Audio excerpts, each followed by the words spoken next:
Welcome. Thanks for coming to study the Sutras with me. The study of the Sutras leads to separation from the world or liberation of the soul. It takes repeated study of the Sutras to attain it. I'm probably going on my, 100th and something time reading the Sutras now. I feel that studying the Sutras is one of the best things that humanity can do to end suffering. The Yoga Sutras applies to all religions, all time periods. It's not something that's segregated. There's 196 suttas, of which probably only 180 are needed now because some of them are outdated. Some of them go into the spiritual powers, which I don't really think is necessary, but it's kind of cool. So we're going to do the first pada today. We're starting out with Sutra 1.1. I don't know who's watching right now, but I'm hoping it's the same person who's been watching. Please write some comments below or a question if you have it. Here we go. Sutra 1.1. Yoga is being fully present in this moment, body, mind, emotion, spirit, and soul. So here, Patanjali, the sage who's responsible for the Yoga Sutras, is summing up what yoga is in one line. But that just isn't enough because it leaves so much unknown. Then he goes to expound on what yoga is. And he says, yoga is stilling the mind. Yoga is cessation of the fluctuations in consciousness. Okay, this is the Dharma. This is what we need to know. But there's a lot more to it than that. 1.3. Then the mind rests within the soul. Second translation. Then the seer dwells within its own light.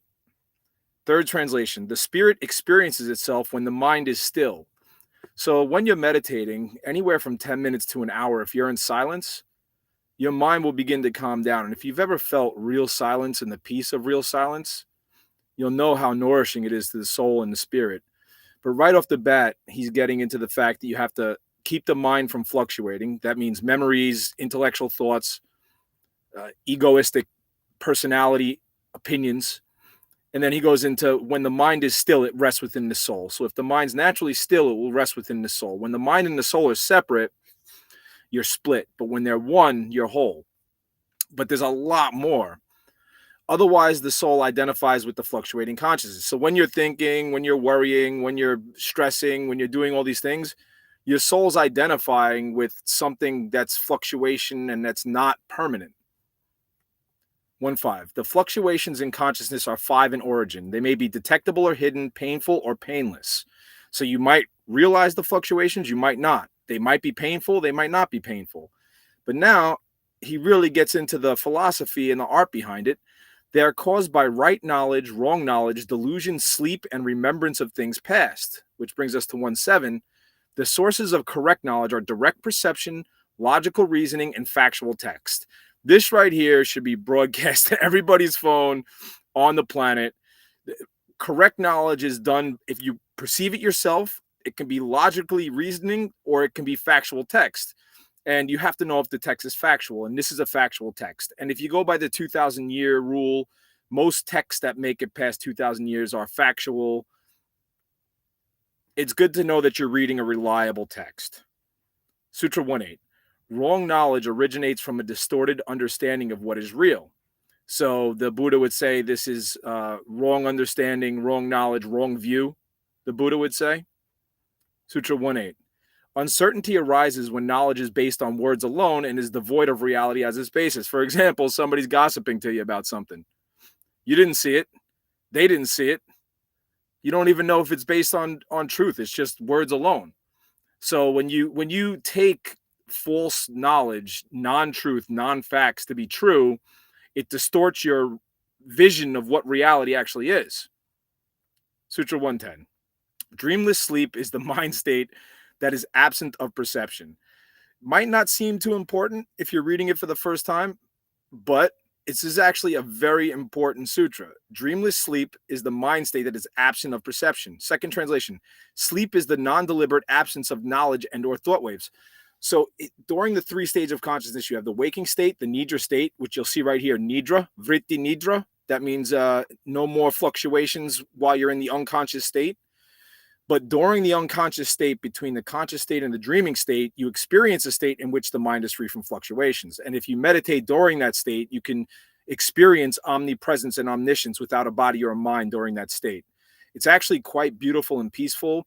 You can see the effulgent light of God flowing through the universe and everything that is. You can see the stars shining. You can kind of hear this noise and the echoes flowing through the omniverse, I like to call it, or all of existence, because it goes beyond the omniverse, because it goes to the creator, which is above the 12th dimension. Sutra 111. Memory is the unaltered remembrance of words and experiences. Memory is where the experience of an object is retained. When an object previously experienced comes back to the consciousness, that is memory. Memory is clasping onto objects perceived. 112. Repeated practice and non-attachment control these 5 fluctuations of the mind. 113. Effort towards steadiness of mind is practice.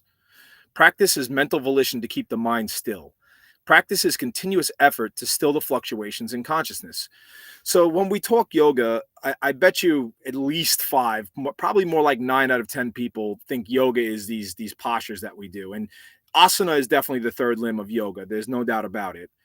But really, effort towards steadying your mind is practice. And when you're holding the yoga poses, when you have to hold the body still, you experience when the mind is still, because the body and mind are one. And when you're doing your yoga asana and the body's still, the mind is still. When the body's aligned, the mind is aligned.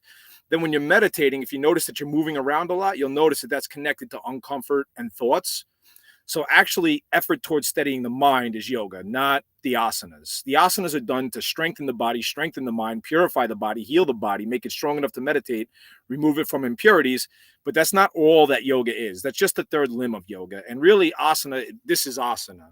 Asana is a strong, steady body posture, a strong, steady, aware body posture. Sutra 114.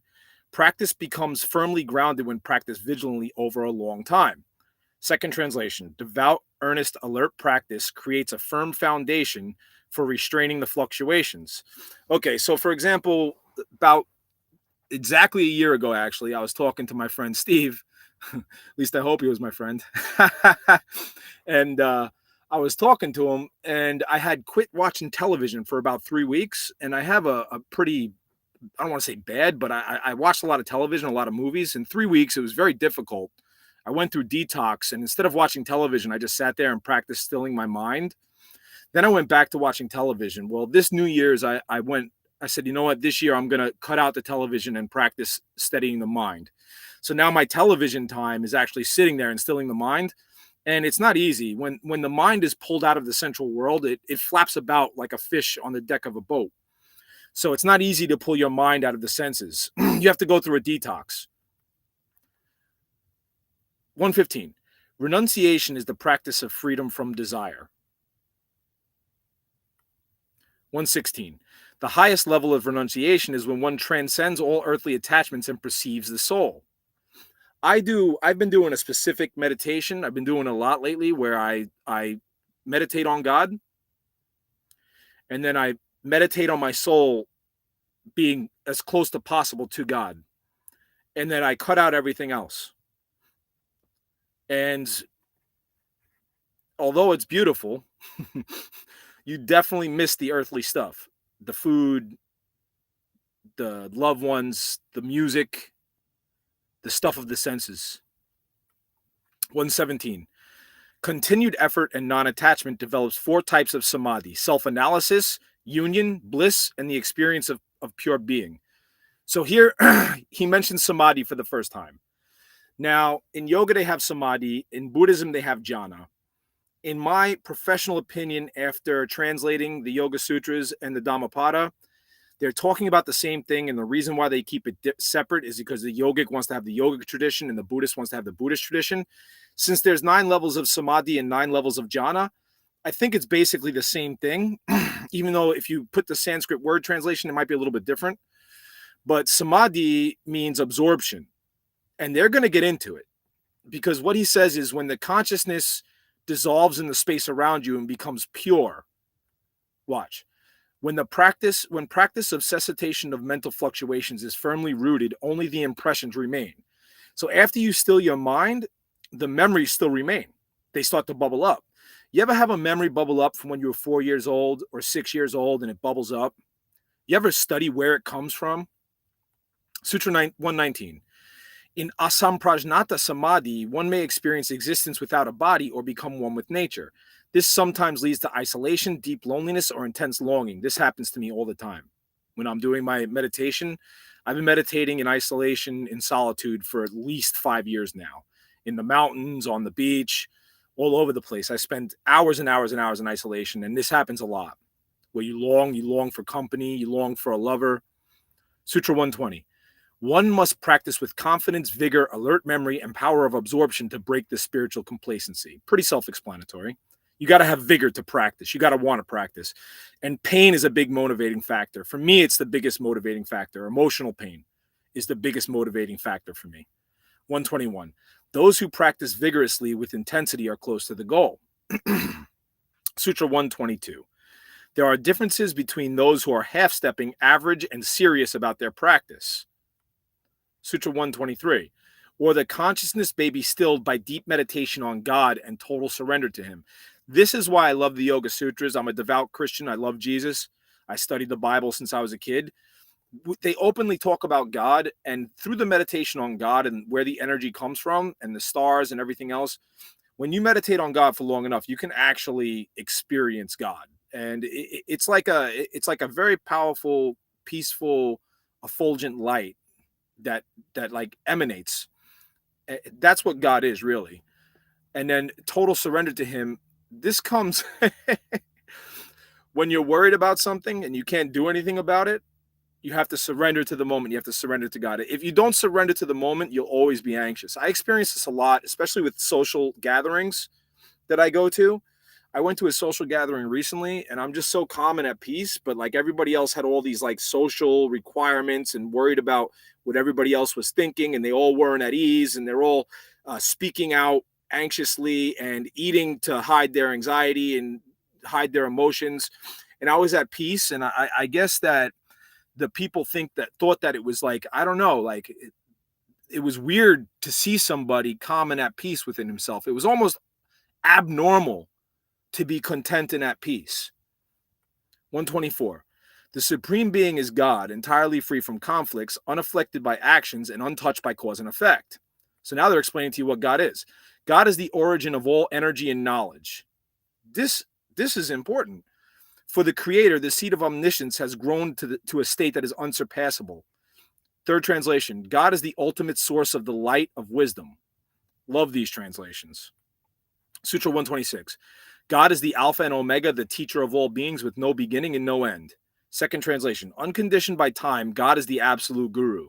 So God is there. He's eternal. If you focus the mind on God, eventually you can perceive it. You can experience it through your own internal experience. The text leads you there. But see, if you look at philosophy, philosophy is for anybody who's intelligent. Philosophy is for all intelligent people. Philosophy is fantastic. But when you have philosophy with a practice, it's more than philosophy. It's a discipline. It's a way of life.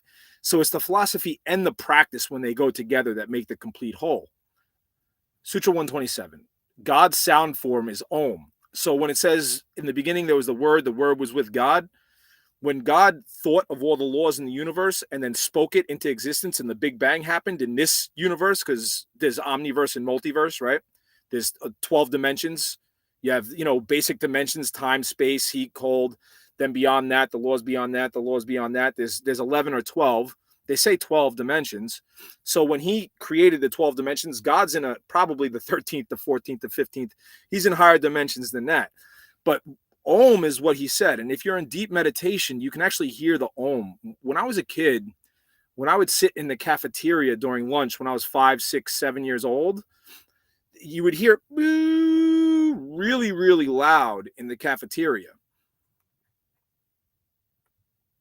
Om has a beginning, a middle, and an end. Ah, the beginning, the middle, and the end. Om. Sutra 128. Repetition of the syllable Om with full presence of mind, body, and soul will allow one to realize its full significance. Second translation. Repeating Om with reflection upon its meaning is an aid to enlightenment. Why? Well, there's scientific reasons and there's spiritual reasons. It clears the mind, it cleanses the mind, it focuses it on one point, it harmonizes the vibration with God. Japa of Om while meditating on God clears hindrances to self-mastery. So if you're sitting there all stressed out and worried, or you're on your bed and your stomach's in knots and you're worried about your deadlines and you don't want to go to work in the morning, try doing some Oms to clear your mind. 129. From this practice, obstacles cessate and knowledge of the inner self becomes known. This is what the yoga is about. The yoga is about realizing your soul, purifying it, bring it to peace, and combining all of you into one. Instead of being broken with your mind here, your heart there, your soul there, your spirit there, your emotions there, your senses all over the place, yoga brings it all together.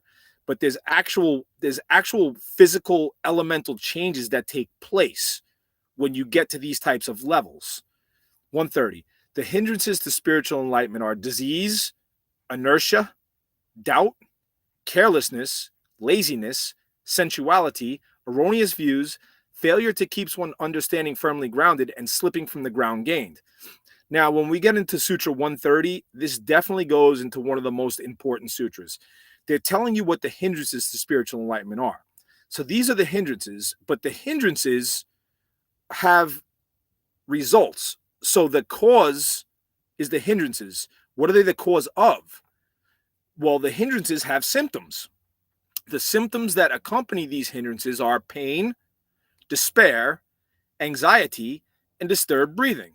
So now, if I was going to speak to somebody who had no understanding of the Buddhist text or this yogic text, and they were going to say, you're telling me that all pain comes from these symptoms? Yes. When we're doing the physical asana, okay, when we dedicate ourselves to our physical practice, it takes strength of mind, body, and spirit to stay with your yoga practice. When you're a beginner in the first couple of years of your practice, you're training the physical body to be strong. Now, the physical body has to be strong. It can't be weak. So there is a physical aspect to it. But once you've gone through your 6 to 12 years of asana to where you've strengthened up your body to a certain level and you're physically strong, the physical asana affects the mind. So every time you get up, go through the pain, do your asana, do your workout, over the years, it strengthens the mind.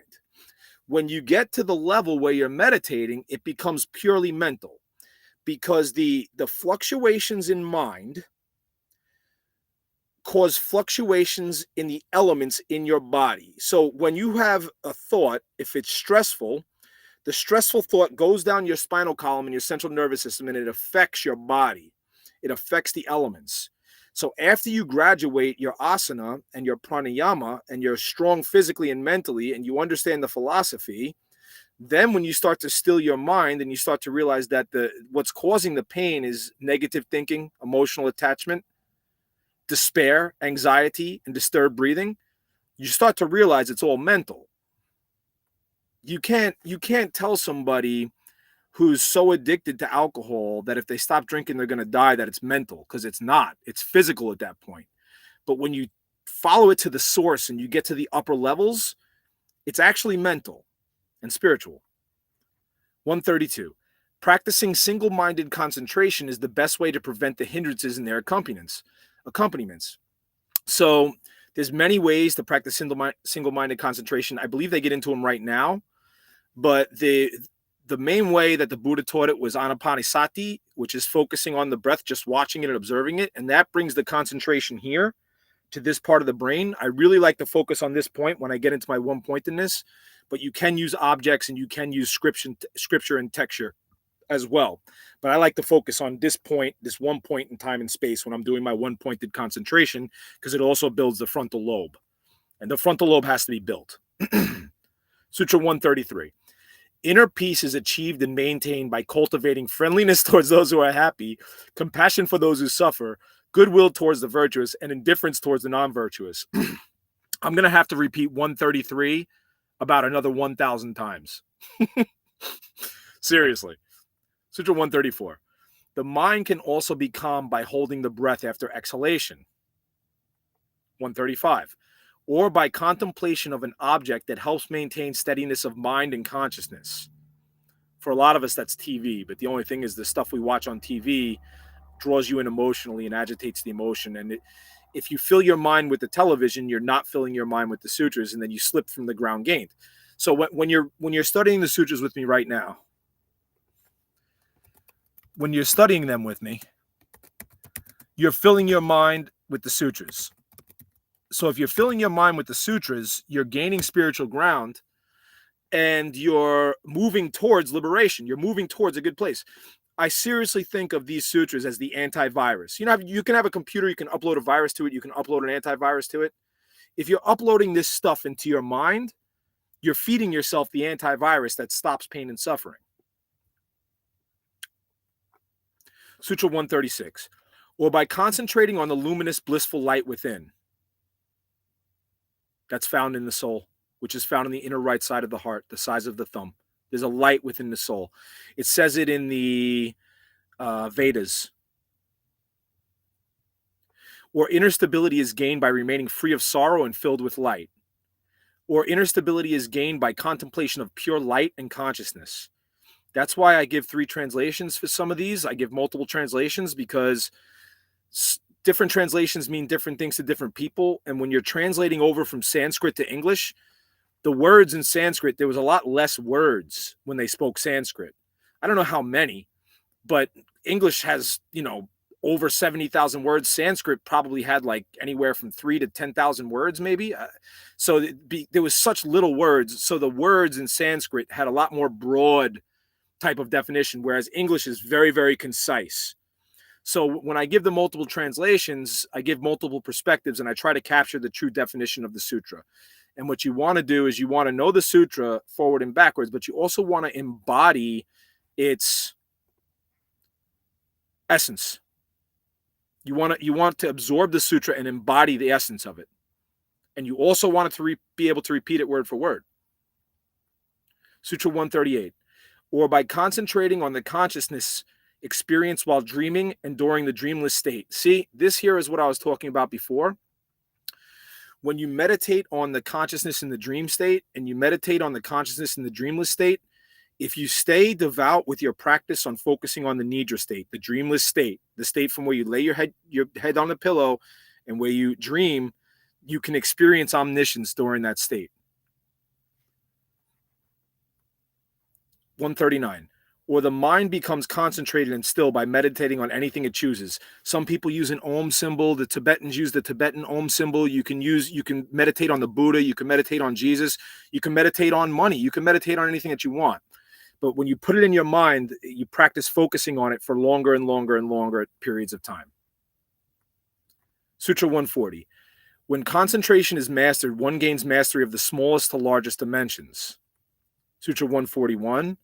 When the mind and the heart are purified, the practitioner realizes that the knower, knowable, and knowledge are one. The mind is like a mirror that has had the dust wiped clean. So here, this is the first time they talk about you have to have a pure heart. What purifies the heart? Studying the suttas, doing your meditation, chanting, pranayama. But ultimately, if you stop defiling the heart, it'll eventually purify. But the austerity practices speed it up, especially the holy text and the meditation. Without studying the holy text and the meditation, it just won't happen. Even the Buddha studied the holy text. The Buddha studied this text. This text was definitely in the Buddha's library and was probably one of the highest texts there. And he probably also studied the Vedas. So, 142. At this stage called Savitarka Samadhi, the word, meaning, and content are blended, becoming special wisdom. Now they're talking about when you get into these high states of consciousness and you transcend the ego and the intellect, you start to gain a higher knowing. Sutra 143. In Nirvitaka Samadhi, you realize the difference between memory and intellectual illumination. Your memory becomes cleansed and the light of consciousness shines with blissful purity. It's almost scary when you think about it, not having any memory or letting your memories bubble up. I think, well, when I die, do the memories stay with me? I mean, I don't want to give up my memories, but where I'm at when I'm meditating, the memories are coming up and I'm watching them and I'm letting them go, and they almost become lessons learned, if you will. Sutra 144. Nirvichara Samadhi, deliberate, and Nirvichara Samadhi, non-deliberate, are the contemplation of the subtle aspects. Now, these are basically the same thing. Deliberate is when like you're consciously thinking about an event, or you're constantly thinking about something that happened in your life and you're trying to dissect it and see what you could do better, or you're trying to look deeper into a text. Non-deliberate is when you're just sitting there and you have those aha moments. So that's the difference between that. 145. The subtlest dimension is consciousness. When consciousness dissolves in the space around you, it loses all attachments and becomes pure. See, now this one here is really important. This is definitely one of the most important sutras. I'm going to read all three of the translations. Sutra 145. The subtle nature of possible objects that one can concentrate on has an undefinable ending. Third translation. Emptiness is the origin of all objects in concentration. So here, the second two translations get into the philosophy. But here, 145, the subtlest dimension is consciousness. When the consciousness dissolves in the space around you, it loses all attachments and becomes pure. This is such an important sutta. And when you're meditating, you're supposed to meditate on what's happening inside of you and outside of you. That's the beginning of it. But when you get into the higher states, when your soul is liberated, your soul has to be one with the universal soul. That's really what it is. Omniscience and omnipresence, all knowingness and all presence. That's what this text is about. The way that I experienced it was definitely during the Nidra state, but maintaining that state and getting to Nirbija Samadhi, that's another story. 146. The states of Samadhi described previously are dependent upon previous knowledge, which can lead to attachment. This is what I'm saying. 147. From mastery of Nirvichara Samadhi, purity is attained and the undisturbed illuminated consciousness flows, igniting the spiritual light of the self. So basically, when you get to the high states, if you lose mindfulness for 1 second, you lose the spiritual ground gained. So that's why you see the Buddhist sitting there doing nothing but practicing mindfulness. The Buddha says if you lose mindfulness for 1 second, you'll fall into states of woe or realms of woe. So you can understand when you get to this high state, you read the text, you read the sutras, you attain a higher state. If you throw on a movie and forget what you learned, you lose the ground gained and you have to repeat it over again. And you can have to deal with boredom, detox from the senses, these things, because we're not only addicted to substances, we're addicted to stimuli. And we think that the order of events is different. The order of events can happen in a limitless type of ways, and you think that it's not the same event, but the reality of it is it's just the same event over and over again, and the consciousness remains the same. But we get bored, we become unhappy, we have cravings, we want more, but the senses are never ever satisfied. They'll just keep going and going and going. So when you get here, when you attain purity, then you get to these types of levels. But if you break concentration or practice, you'll fall back into samsara. Anytime that you're stressing or worried, you're in samsara. The mind is in samsara. Start analyzing the cause of your stress and your worry, because it causes physical pain. Not only mental and emotional pain, but it causes physical pain. When consciousness and wisdom become one, limitations are removed. Then the practitioner is capable of knowing anything and everything. When consciousness and wisdom become one.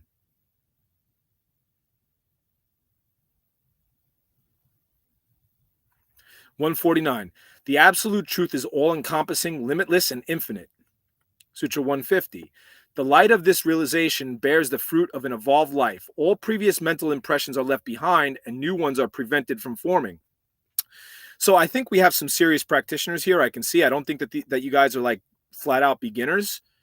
So when you get to the point where you're practicing mindfulness and the memories start bubbling up, if you just sit there and watch the memories and don't do anything to defile yourself and stop indulging in the senses, if you keep practicing with vigor, eventually, supposedly, your past life memories are supposed to bubble up.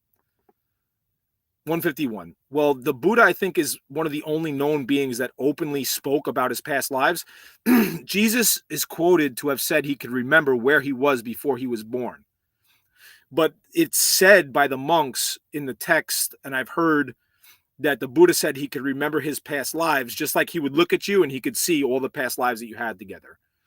So until you experience your past lives, You can't really say it, but that's what the text says. 151. When this impression is wiped out, all impressions are completely eradicated and perfect self-realization is achieved. That completes the first pada. We're going to be going on to the second pada. Please join me for the rest of them. Guys, if you have anything that you want to add or any questions that you can ask me, I translated this text. I started studying the text about 15 years ago. I read it a couple times, but then I decided to get really serious about it. And if you really want to know a text, you have to rewrite it. And if you rewrite it, you'll know the text forever. And I put 10 months of work into this text. During the text, I started to hit higher levels of samadhi. So I definitely know this text forward and backwards.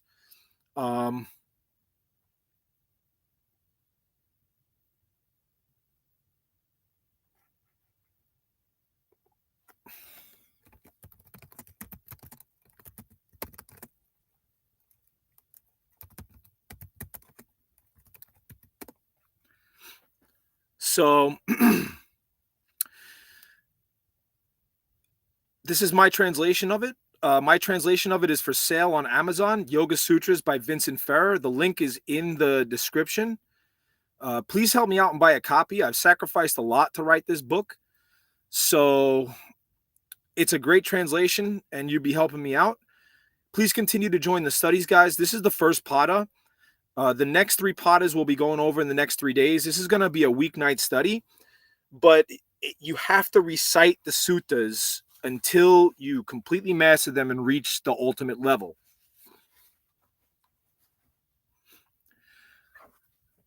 When you reach the ultimate level, you lose desire to know everything. And I've gotten there. I got to a level where I had lost the desire to want or know anything more, but I was already in the middle of translating my Dhammapada, and I had to complete that. So I finished translating my Dhammapada after that. But that's it for today, guys. The Dhammapada study's next. Thank you so much for joining, guys. I really appreciate it. I wish you guys happiness. Be well.